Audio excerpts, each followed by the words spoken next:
Hey guys! Oh man, I'm so excited to be here again and talking to you guys again because so much has happened since I last talked to you. Oh, holy shit, where to start? Comedy, the world of comedy as we once knew it, pre-COVID, pre-March 13th, 2020, when was the pandemic announced? Was it the 15th? I think. The 13th was Friday the 13th, that's the last day of school. But anyway, like, comedy as we know it from that time to now is completely different. Oh man, where to start? Hold on. First of all, this water's burning hot. I need to add some cold water. Okay, Jesus, let's start with the sexual accusations. Oh, fucking... it's such a mixed bag of emotions talking about this stuff because on one hand, yes, of course, you don't want anybody to be hurt and victimized, and you also don't want the, you know, your comedy heroes to all of a sudden become the villains and in this weird, controversial issue that came up, and you don't know what to believe as truth. And the problem is you'll never really truly know what is true in any of these situations because we weren't there, you know? You never truly know what happens behind closed doors. So, without proof and evidence, and even that can be messed with, as we all know. But anyway, okay, I guess the first one offhand thinking about is Chris D'Elia. So he was accused, and this is obviously, I'm sure you know by now, but he was accused of luring and grooming young girls into having sex with him.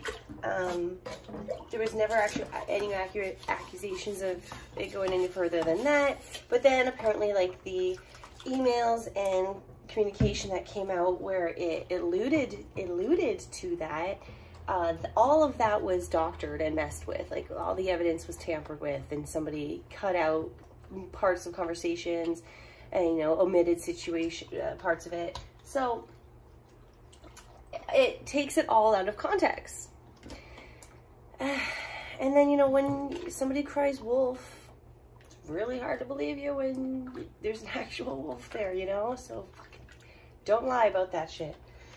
So, oh yeah, Chris, we saw his career fucking fire up. You know, he was man on fire and crash and burn. And that sucks because was it deserved? Was it deserved? Like, sure, he went after younger women, but if they were all of age and willing, then who gives a fuck? You just sound like you're just jealous and you're somebody jealous because he didn't want you specifically. Well, it's too bad if you're too old or not his type or whatever. Like, move the fuck on. I don't know if that was the case. I don't even know these women specifically who accused him of that, but I'm just saying kind of in general. I'm generalizing and generally speaking right now. But fuck, okay, so yeah, Chris D'Elia, his career, I guess, is pretty much ruined. I haven't heard much from him since all of that, and I don't know when we will. So Louis C.K. seems to be back though, so that's cool. I think I talked about before how I watched his last special, and yeah, because I shared the link. Anyway, so that's good to see him. But then we hear about Bryan Callen. He, of course, was on Mad TV. That's where I first saw him. And saw him, you know, throughout movies. And he's been on shows here and there. Nothing that I personally have watched, but he had a serious accusation. As, again, I'm sure you know by now. He was accused of raping somebody. But this was back in 1999. I was talking to my husband about it, and it's like, he makes a good point. Like, nothing's black and white, okay? We don't know the pressures that she may have been under at that time, like socially or from him directly or anything, you know? There's could be many reasons why she didn't come out beforehand. But when you're assaulted and something terrible like that happens to you, if you don't report it and you don't get that evidence right away, which if you don't know what I'm talking about, pretty much everyone I know is told this, but you have to go get a rape kit done in the hospital, and that's where they collect the evidence from your body And then that way, that's really the only proof that you can get and what's required to properly prosecute, I guess. I don't fucking know. But if you don't do that, then you're fucked, right? So I know it's shitty to go through, and it's traumatizing, and you didn't ask for any of it, but it's something that's like you have to finalize that trauma by doing the right thing. Oh, that's what I was getting at. Otherwise, they're free to be doing it again, and they haven't suffered any consequences from what they did to you. And that's not right. And if you're not going to go through the justice system, the legal system, then fucking take care of it yourself. You know what I'm saying? But you don't really, you don't hear people doing that. Maybe that, and I guess that's the point, you know? Yeah, you guess that's the point. But yeah, one or the other, you fucking take care of it then, in the moment. Either legally or any way you got to. And, I don't know about holding on to it for 20 years and then destroying that person's career at that time when everything's all these other Me Too things are coming out. I don't know. It's a moral dilemma that I have from that standpoint, point of view. But, you know, maybe I'm wrong in even questioning it. People probably hate me in even questioning that, but whatever. I've always tried to look at situations from every point of view when possible. And I know that it's not even fully possible to see it from every point of view. Because that's the thing too, like, I was telling that to another buddy at work, like, you and I could have, go through the same situation, the same traumatic experience, or even, like, be brother and sister and be raised together, and we would have dramatically different perceptions and memories of what happened and how we felt about that situation when things went through, right? And that's just because everybody has a different point of view, and different roots from where they come from. And even if you are siblings, like, you have a different set of parents by the time the other sibling comes along. Like, damn, I was not the same person I was when I had my second baby, because I've grown and learned so much during that time, and just from being a mom from the first time.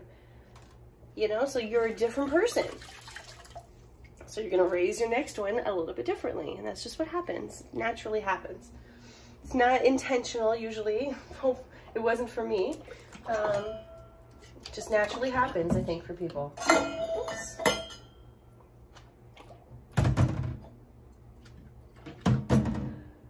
So yeah, Bryan Callen came out and he did release a video. Again, I'm sure you saw that.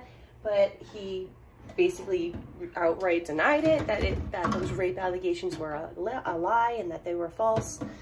But however, he is taking time off from his podcast, The Fighter and the Kid. And like, first thing I question is, if you have nothing to hide, then why are you hiding? Just a thought. I don't know.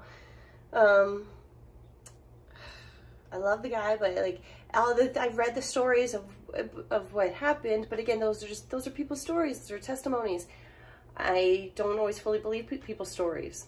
I've read stories from the Bible, and I'm sorry, I don't believe all of that I've read. So there's that. That's all I'm saying. I don't mean to sound insensitive. I'm just saying that people's stories and people's testimonies is not proof. I need physical, Agent Scully proof. I need proof, Mulder. I need proof.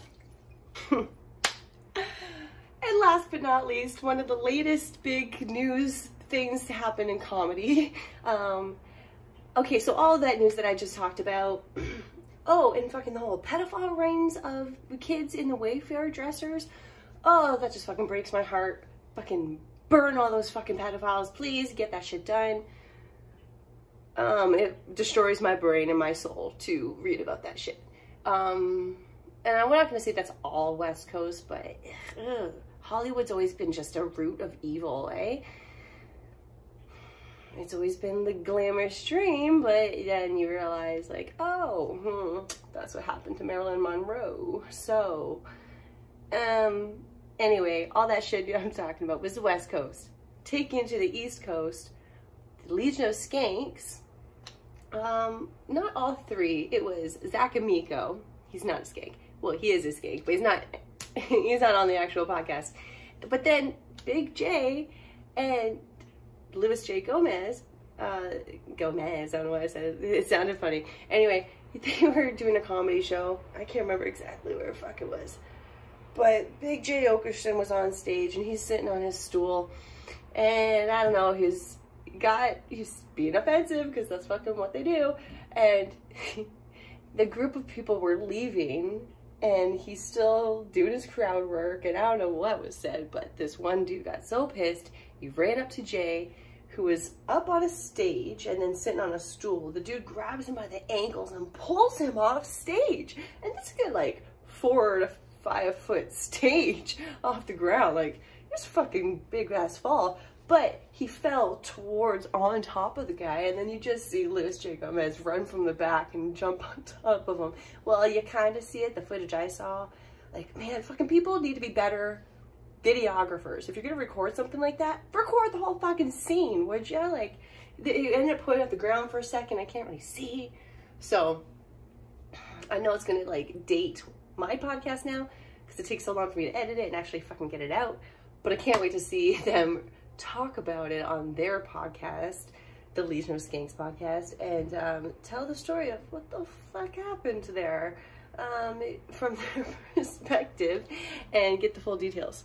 Because so far it's just been like kind of hearsay on social media, but Jay did release a video on Instagram saying that he is okay and to stop, don't harass the guy who did it to him. Oh, and that they have to go to court too, so I am really looking forward to him and Louis J. Gomez getting it dressed up for court. Man, it's a fucking comedy, eh? Meanwhile, Mark Normand, he's one of my favorite comedians who's coming up. He's still been killing it. He's doing fucking shows in the park, and he's been doing it since he hasn't stopped. COVID has not slowed this guy down. He's still writing, he's still performing. He's just not doing it in clubs. He's fucking going hitting the streets like a real comic should. This dude is inspiring. So if you don't know who the fuck that is, check out Mark Normand. Hilarious guy. He's also an East Coast New York comic. I don't know, I had to preface that by I don't know if I'm saying that right. Preface. I used to say that. I don't know if I didn't need to say East Coast New York comic. If I say New York comic, you know that's from the East Side. So my hubby and I, we had our, I was gonna say 16-year anniversary this past summer in July.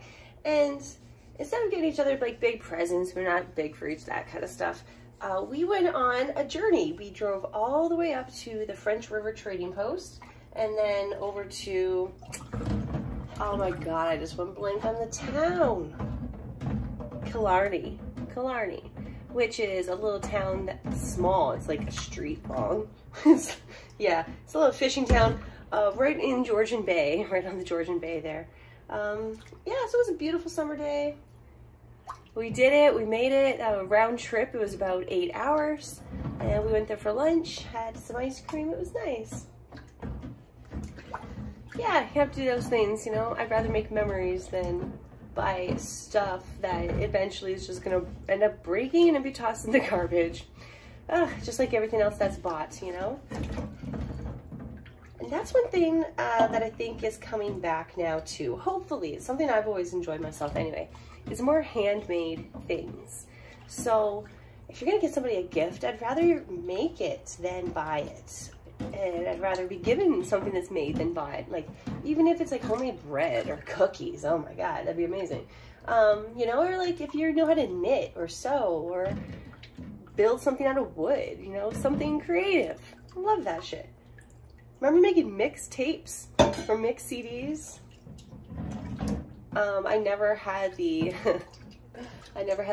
software and technological capacity at home to make my own mix CD, so I would give a list to friends and give them like, I don't know, what was it, 20 bucks for a CD or something back in the day. I was probably getting ripped off, I'm sure.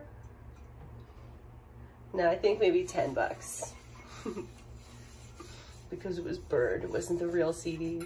But can you believe that? You would go to this HMV or whatever and be $20 for a CD. Like, it's $18.99 in tax. It's like 2 weeks of my allowance. Man, that sucks. But you get it. Because you got to have that bop-doo-ba-dop-bop-doo. Yes, I had the Hanson CD. Oh man, I also had All Saints. Limp Bizkit was my big one. I was a big Limp Bizkit fan. Oh man, what else? Oh, I was thinking this morning about how I saw Britney Spears in Cops Coliseum in Hamilton. I think it's probably named something different now. But anyway, I saw her there. Won tickets for that. And then a few years later, I saw Marilyn Manson there. But I bought tickets for that. Now I saw Britney Spears with Daisy Chimko. Excuse me, Daisy, your name is something different now, but at the moment I can't think of it. She got married, so I forget her new last name. Anyway, but I can't, for the love of me, remember who I went to see Marilyn Manson with. I know the very first concert I went with my sister, Sarah, and my best friend at the time, Christina Allen. We went to see Limp Bizkit. That's who I was there to see. Got cut off by my alarm. Okay, I was saying how my first concert we saw, so the opening, I'll just start at the beginning. It was Papa Roach, Exhibit. No, first, sorry. It was Exhibit who opened first, and then Papa Roach, and then Limp Bizkit, and then it was Eminem. And all of them were fucking awesome. Each time the sets got bigger, and it just blew my mind. That was my first concert. So that was in Toronto. Yeah, my dad and stepmom drove us there. That was really cool of them. But yeah, maybe I went to Marilyn Manson with Christina again. I can't remember if it was her or not. So that really sucks. Fuck. Don't you hate when you start losing your memories? Man, that's gonna bug me. Oh, I think it's coming back. I think I went with my ex-boyfriend, Scott Murray, and his best friend, Chelsea Marshall. I don't know if they are close now, but in high school, and even before I knew them, they were super close. And I totally respected that. A lot of people would get bent out of shape if your spouse is best friends with somebody of the opposite sex, but no, it didn't bother me. For me, I understood it because my best friend was also a guy, Jeffrey Marshall. I grew up with him since grade 1. He is out in the Yukon, out up in Whitehorse, freezing his arse off. Well, it's nice there now, but actually did say it was feeling like fall, so it's starting to get cold for him. And anyway, I just don't know. I just understood it, and it didn't bother me, so that was cool. So yeah, I think it was those two. Maybe Jill came too. That was their other friend, Jill and Spencer. Spencer? No, fuck. Anyway, I'm fucking up her names right now. It doesn't really matter. Yeah, just give me a minute. Just get everyone sees off. So I just realized that I didn't explain why I'm gonna stop saying big. J. Oakerson and Louis J. Gomez have to go to court. So after the dude pulled him by the ankles, Jay by the ankles, off the stage, Jay fell on top of him and just fucking, I guess, started giving it to him. And Louis J. Gomez came charging right in as well and beat the fuck out of this guy. So yeah, there was charges pressed back and forth. Well, I don't know if they were charged. I guess only that dude was charged and they have to go and testify. I don't fucking know. But it's gonna be interesting, yeah. Oh, other big news in the comedy world. So yeah, out of LA again. It seems like what's happening there, it's like they're squeezing out all the shitty people are coming to surface. You know, the good people are getting the fuck out of Dodge, right? I don't know what to say, but Joe Rogan, I guess, is moving. Joey Diaz is moving. Theo Vaughn is moving. They all live in the LA area, and they're getting the fuck out of there. Just Texas, I don't remember, Jersey, I forget where. Rogan's going to Texas, Joey Diaz is going to Jersey, and I forget where Theo Von's going, like Illinois or something maybe. But, oh man. It's weird when it's like the goal that you kind of had in mind for yourself is all of a sudden completely disjointed and thrown out of gear. Not that, like, I don't know if I ever planned to go to Hollywood. It's hard when you have a family, and it's not something that, I always knew that it was seedy, you know, and I didn't want to subjugate myself to that, I guess. But fuck, there's seedy types everywhere, isn't there? Isn't there? Doesn't really matter what industry you get into. Just think about that too. Like, I've always been interested in the fields of work that have always been male dominated.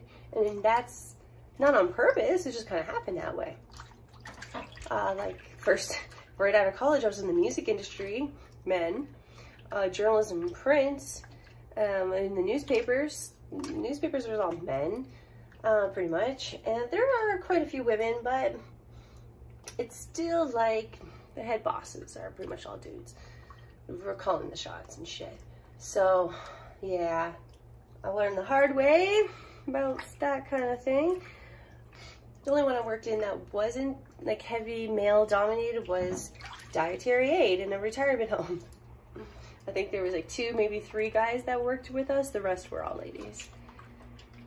And that was okay. The majority of us, we got along. There's a few kind of peckish hens, if you will, who just kind of want to be bitchy for no reason. And it's like, I just don't understand people who are like that.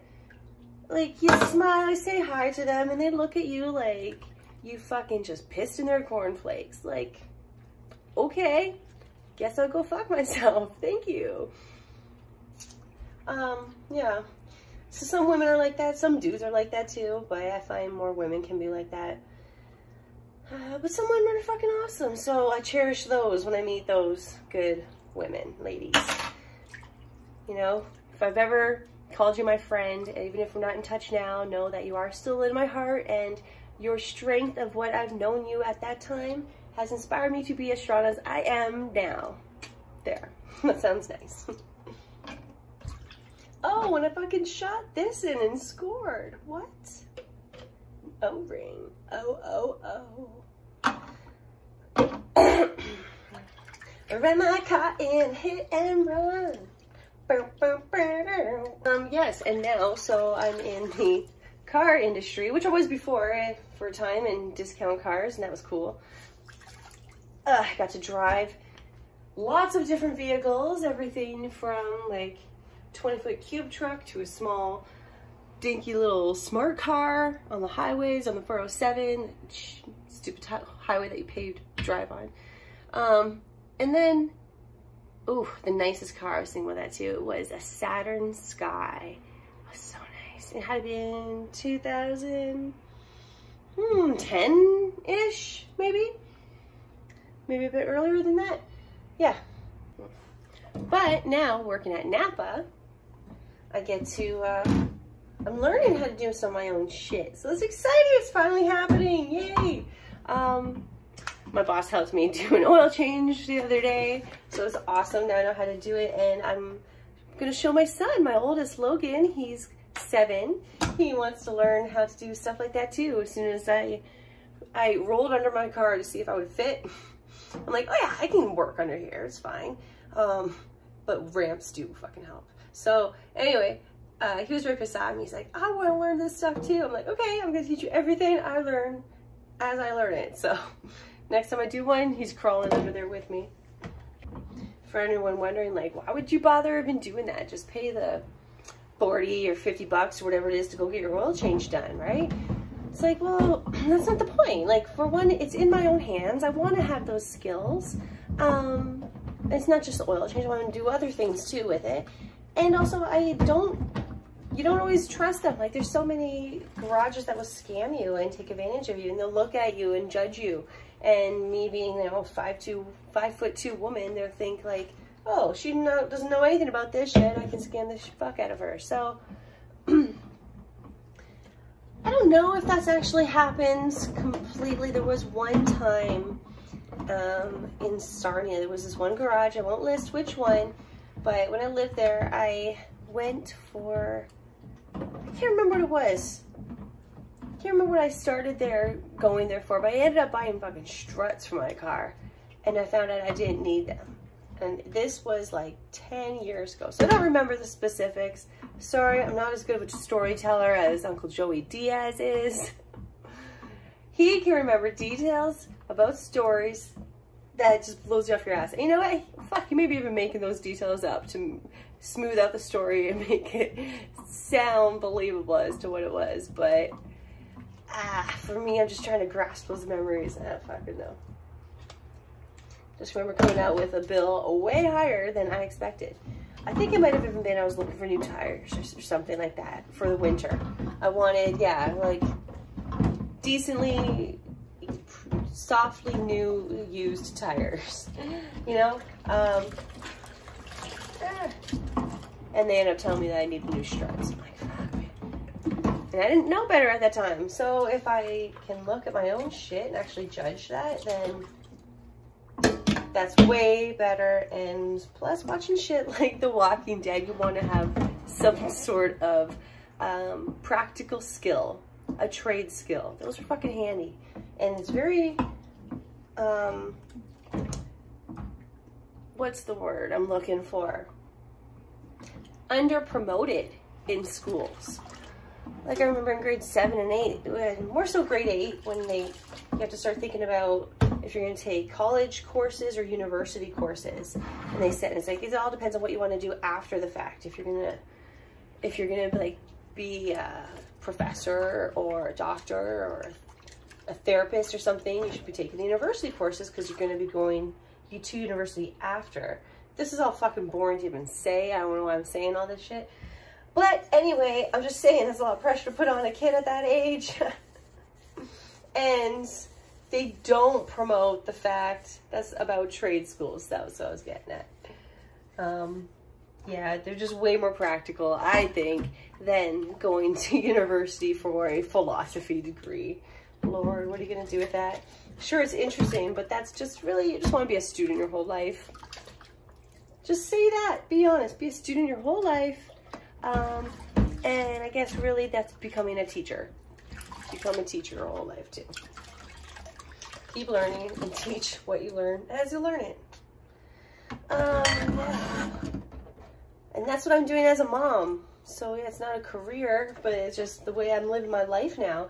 New things I learn, I'm teaching my kids as I learn it. So that's actually a pretty cool feeling. I like that.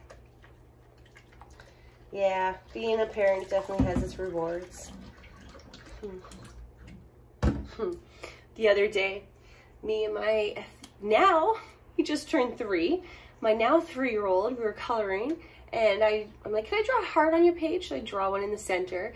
And he goes, oh, I love this. I'll do my arms. I love this heart because I love you. It was so sweet. Just melting my heart. Totally. Things like that make up for the times that you want to fucking strangle your kids. And I never would. I just have to say that. I never fucking would. But yeah, there's times they drive you fucking crazy, right? Right? Of course you love them. They're an extension of you. And when you first see your baby and you first hold your baby, you realize, like, I've never loved anything in my life the way I love this baby. Like, I thought I knew what love was before, but I didn't know. And you don't know what you know until you know it, right?